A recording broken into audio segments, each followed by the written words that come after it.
नमस्कार, मैं हूँ मोनिका आर्य। नवजात शिशुओं को बचाने की मुहिम पालूना में एक बार फिर आप सभी का स्वागत है। इन दिनों सोशल मीडिया पर चेजर नाम के एक कुत्ते की बड़ी तारीफ हो रही है। वायरल हो रहा है चेजर का फोटो। यहाँ तक कि गुजरात के जो गृह मंत्री हैं हर्ष संघवी, उन्होंने भी चेजर के फोटो को शेयर करते हुए अपने ट्विटर हैंडल पर शेयर उन्होंने किया है इसे और उसकी तारीफ की है। और हो भी क्यों नहीं, चेजर ने काम ही ऐसा किया है। चेजर ने एक गंभीर अपराधी को पकड़वाने का काम किया है। कहानी कुछ इस तरह से है कि गुजरात में श्वेता नाम की महिला जब किसी सड़क से जा रही थी, बोपल इलाके से गुजर रही थी, तो उन्होंने देखा कि कुछ कुत्ते जो हैं वो भौंक रहे हैं एक पर्टिकुलर डायरेक्शन में। उनका माथा ठनका, उनको लगा कि ये सारे कुत्ते एक ही दिशा में देखकर क्यों भौंक रहे हैं।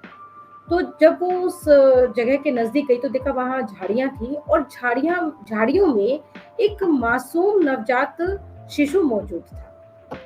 वो कुत्ते उस बच्चे पर अटैक नहीं करते, इस डर से श्वेता वहीं खड़ी हो गई और उन्होंने तुरंत ही गुजरात पुलिस को फ़ोन किया। कुछ ही मिनटों के बाद गुजरात पुलिस की पीसीआर वैन वहाँ पर थी। बच्चे को वहाँ से निकाल लिया गया और उसे एक हॉस्पिटल में एडमिट करवा दिया गया, जहाँ बच्चे का इलाज चल रहा है। इसके बाद एंट्री होती है चेजर महाशय की। चेजर बेल्जियन ब्रीड के डॉग हैं और अपने हैंडलर ईश्वर के साथ मिलकर उन्होंने उस व्यक्ति तक पहुंचने में कामयाबी हासिल की जिसने इस मासूम बच्चे को वहां झाड़ियों में कुत्तों के खाने के लिए छोड़ दिया था। एक्चुअली जहां ये बच्चा मिला था वहीं पर एक दुपट्टा भी मिला था। हालांकि कुछ मीडिया रिपोर्ट्स में कहा गया है कि वहां पर एक कंबल मिला था। कंबल या दुपट्टा जो भी हो, चेजर ने उसको सूंघा और उसके बाद वो अपने हैंडलर ईश्वर को वहां से 500 मीटर की दूरी पर स्थित एक इमारत में ले गया। यहाँ फर्स्ट फ्लोर पर जाकर जब ईश्वर ने नॉक किया तो उसमें एक युवती रह रही थी। युवती ने दरवाजा खोला, पता चला कि युवती वो अविवाहित है, राजस्थान की रहने वाली है। उसका किसी से प्रेम प्रसंग हुआ जिससे वो गर्भवती हुई, बच्चे को जन्म दिया और फिर बच्चे को उठाकर वहां झाड़ियों में डाल दिया। हमने काफी कोशिश की ये जानने की, कई मीडिया रिपोर्ट्स खंगाली जिससे पता चल सके कि जो शिशु है ये लड़का था या लड़की थी, लेकिन हमें इसके बारे में कुछ भी पता नहीं चल सका। इसलिए हम ये बताने में असमर्थ हैं कि जो शिशु को वहां छोड़ा गया था, जिस शिशु को वहां पर छोड़ा गया था, वो लड़का था या लड़की था, जो भी था उसकी जिंदगी हर पल संकट में थी। और अगर उस दिन श्वेता मैडम सही समय पर वहां नहीं पहुंच जाती, उन्होंने पुलिस को तुरंत इन्फॉर्म करके वहां नहीं बुला लिया होता, तो शायद उस बच्चे को जीवित अवस्था में ही कुत्ते अपना शिकार बना लेते, जैसा कि अनेक घटनाओं में हम लोग देखते हैं। आपने पहले भी ऐसी कई घटनाएं पालूना के मंच पर देखी होगी जहां पर कुत्तों ने एक मासूम नवजात को अपना शिकार बना लिया। इसमें हम कुत्तों का दोष तो नहीं कह सकते हैं, वो तो जानवर है। सोचना और समझना तो इंसान को पड़ेगा कि कौन सी जगह बच्चों के लिए सही है, कौन सी जगह उसके लिए असुरक्षित है। जब सरकार ने सेफ सरेंडर का विकल्प भारत के हर नागरिक को दिया है, तो उनको ये कोई हक नहीं पहुंचता है कि वो अपने बच्चे की जिंदगी इस तरह से संकट में डाल दें। ये अटेम्प्ट टू श्रेणी का अपराध है और इस तरह के मामलों में जो भी इस तरह का काम करता है, बच्चों को ऐसी स्थितियों में छोड़ता है, उनके साथ हमारी किसी भी तरह की कोई सहानुभूति नहीं है। कभी कभी हमसे इस तरह की बातें कही जाती हैं या हमारी पोस्ट पर, हमारी वीडियोस में इस तरह के कमेंट्स आते हैं जिसमें कहा जाता है कि जरा महिलाओं की स्थिति तो समझिए, वो क्या कर सकती थी भला, पति ने साथ नहीं दिया, प्रेमी छोड़ के भाग गया, वो अकेले बच्चे को कैसे पालेगी। तो मैं आपको सिर्फ इतना कहना चाहती हूँ कि पति ने साथ नहीं दिया, प्रेमी छोड़ के भाग गया, तो क्या ये कोई आधार है किसी बच्चे की जिंदगी लेने का? माना कि आपने जन्म दिया है, लेकिन उसकी हत्या करने का अधिकार तो आपको किसी ने भी नहीं दिया, इवन ईश्वर ने भी आपको वो अधिकार नहीं दिया है। तो आप ऐसा कैसे कर सकते हैं? मान लीजिए कि आप उस बच्चे को नहीं पाल सकते हैं, कोई भी कारण हो सकता है, पति से समर्थन ना मिल रहा हो, सपोर्ट ना मिल रहा हो, प्रेमी आपका छोड़ के भाग गया हो, परिवार इस बच्चे के खिलाफ हो, गर्ल चाइल्ड का इशू, कोई भी वजह हो सकती है, या कोई दिव्यांग बच्चा हो। आप उसको इस तरह से मरने के लिए तो नहीं छोड़ सकते हैं, ना ही उसकी हत्या कर सकते हैं। अगर आपको चाइल्ड वेलफेयर कमेटी के बारे में नहीं पता है, जहाँ पर जाकर आप अपने शिशु को सरेंडर कर सकते हैं, तो आप कम से कम उसके लिए कोई सुरक्षित जगह का चयन तो कर सकते हैं। आप अपने ही शहर के किसी अस्पताल में जाकर वहाँ के सुरक्षित बेड पर तो बच्चे को छोड़ सकते हैं, ताकि चींटियाँ उस बच्चे को ना खाएं, ताकि जानवर उस बच्चे को अपना शिकार ना बना ले। इतनी समझ तो हर व्यक्ति में होती है। मुझे याद आ रहा है झारखंड का एक किस्सा, वहाँ पर एक मानसिक रूप से विक्षिप्त महिला थी और किसी ने उसको अपना शिकार बना लिया था। नतीजा वो गर्भवती हो गई और उसने ऐसे ही सड़क पर पब्लिकली बच्चे को जन्म दिया। वो मानसिक विक्षिप्त थी, उसको सेंस नहीं थी कि कैसे कपड़े पहनने हैं नहीं पहनने हैं, क्या करना है। इसके बावजूद उसको इतनी समझ थी कि जब उसने बच्चे को जन्म दिया तो वो अपने बच्चे को अपने सीने से लगा के रखती थी।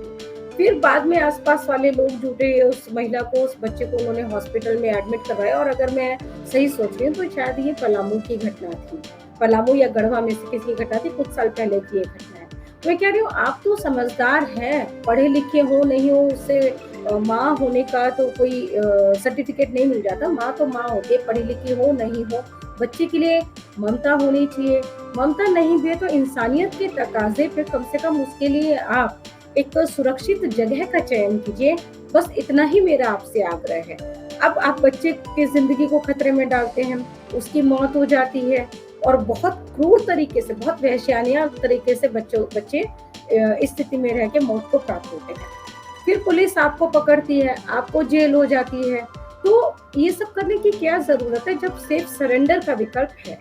अगर ये भी नहीं है तो आप पालने में रख सकते हैं। मतलब अगर आपको नहीं पता है तो आप पालने में बच्चे को रख सकते हैं। अगर उस शहर में स्पेशल एडॉप्शन एजेंसी है या कई जगहों पे सार्वजनिक अस्पतालों के बाहर भी या उनके कैंपस में भी पालने लगाए गए हैं तो वहां पर रख सकते हैं। सबसे मुफीद जगह तो हॉस्पिटल का बेड ही है। कई घटनाएं ऐसी होती हैं जहां पर बच्चों को हॉस्पिटल में तो छोड़ा जाता है लेकिन बेड पर नहीं छोड़ते हैं, वो उसको हॉस्पिटल के टॉयलेट में डाल के चले जाएंगे। अभी उत्तर प्रदेश से एक घटना शेयर हुई थी जहां पर उस प्री मैच्योर बच्चे को, जो कमोड का ऊपर फ्लश टैंक होता है, फ्लश टैंक के ऊपर उस बच्चे को छोड़ दिया था, गर्भनाल के साथ, वही खून वगैरह सारा लगा हुआ था बच्चे के शरीर पर। तो ये कोई तरीका नहीं है। हॉस्पिटल में भी छोड़ रहे हैं तो ये समझिए कि कौन सी जगह उसके लिए सही होगी। अगर आप उसको कैंपस में कहीं पर, या फिर कैंपस बहुत बड़ा होता है हॉस्पिटल का, वहां कहीं कूड़े के ढेर पे, किसी इमारत के पीछे से जमीन पर छोड़ जाएंगे, किसी बेंच पर छोड़ देंगे, तो वहां भी उसकी जिंदगी खतरे में ही रहेगी। सबसे सुरक्षित यही है कि आप बच्चे को अस्पताल पे बेड पर छोड़िए। ये आपके लिए भी ठीक है और ये बच्चे के लिए भी ठीक है। और मेरा सरकारों से भी आग्रह है कि अगर कोई व्यक्ति, अगर कोई महिला या कोई भी व्यक्ति अपने बच्चे को किसी अस्पताल में बेड पर छोड़कर जा रहा है तो उसे ढूंढने का प्रयास मत कीजिए और उसके खिलाफ कोई कानूनी कार्रवाई भी नहीं कीजिए, क्योंकि देश में अभी भी अधिसंख्यक जनता को ये मालूम नहीं है कि देश में सेफ सरेंडर पॉलिसी है बच्चों के लिए। वो ये भी नहीं जानते हैं कि क्रेडल्स लगे हुए हैं स्टेट्स में। और सबसे बड़ी बात तो ये है कि सभी स्टेट्स में, सभी जिलों में ये पालने लगे भी नहीं हुए हैं। इसलिए कमी तो आपके स्तर पर भी है, सरकार के स्तर पर भी है। इसलिए जरूरी होगा कि जगह जगह पे सेफ सरेंडर पॉइंट्स वो डेवलप किए जाएं। ऐसे पॉइंट्स जहां पर बच्चों को छोड़ा जा सकता हो सुरक्षित ढंग से, छोड़ने की बजाय मैं कहूंगी जहां पर बच्चों को सौंपा जा सकता हो। बेड पर छोड़ दिया हॉस्पिटल के, पुलिस थाने में, या अगर गांव का माहौल है तो पंचायत भवन में वैसी कोई व्यवस्था की जा सकती है। मतलब ये खंगालना होगा, सोचना होगा कि कहाँ पर इसको किया जा सकता है। लेकिन हमें ये जो बेबी सरेंडर पॉइंट्स हैं इनको लोगों के रीच में लेकर आना होगा, तब कहीं जाकर हम इन बच्चों के लिए एक सुरक्षित माहौल बना पाएंगे। इसमें आपकी, यानी कि आप दर्शकों की भूमिका भी बहुत जरूरी है। आपके पास जो जानकारी हम लेकर आ रहे हैं इसे आप अपने सर्कल में शेयर कीजिए। अगर आपने पालोना के चैनल को अभी तक सब्सक्राइब नहीं किया है तो प्लीज कर दीजिए और वहां पर जो वो बेल आइकन होगा उसको भी जरूर दबा दीजिएगा, ताकि जब भी कोई हम नया वीडियो लेकर आए उसकी सूचना आपको मिल जाए। हमारे ऊपर इसी तरह से अपना प्यार बरसाते रहिए, सपोर्ट करते रहिए। आप सपोर्ट करेंगे, चैनल को सब्सक्राइब करेंगे तो ज्यादा लोगों तक हम सेफ सरेंडर के मैसेज को पहुंचा पाएंगे, ज्यादा लोगों की जिंदगी बचा पाएंगे। यहाँ से जाने से पहले मैं धन्यवाद देना चाहूंगी खुशबू वत्स को, जो लखनऊ की रहने वाली हैं और जिन्होंने इस घटना की सूचना पालोना से शेयर की थी। मैं धन्यवाद देना चाहूंगी उन अनाम महिला श्वेता जी को भी, जिन्होंने इस बच्चे को बचाने में अपनी महत्वपूर्ण भूमिका निभाई है। और इसी के साथ अब मैं इजाजत लूंगी। नमस्कार।